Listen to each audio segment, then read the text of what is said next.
If you're experiencing account sync issues on your PlayStation 5, follow these steps to resolve the problem quickly. This guide will help you troubleshoot and restore your account synchronization. Step 1. Check internet connection. Ensure your PS5 is connected to the internet.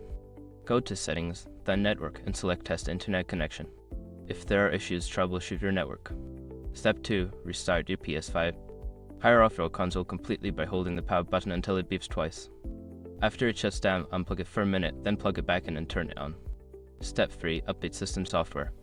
Make sure your PS5 is running the latest system software. Go to Settings, then System, and select System Software. Choose System Software Update and Settings to check for updates. Step 4. Rebuild database. Enter safe mode by turning off your PS5, then holding the power button until you hear a second beep. Connect your controller via USB and select the Rebuild database option. This can help fix sync issues. Step 5. Sign out and sign back in. Go to Settings, then Users and Accounts, and select Account. Sign out of your account, then sign back in. This can refresh your account connection and resolve sync problems. If these steps do not resolve the issue, consider reaching out to PlayStation support for further assistance.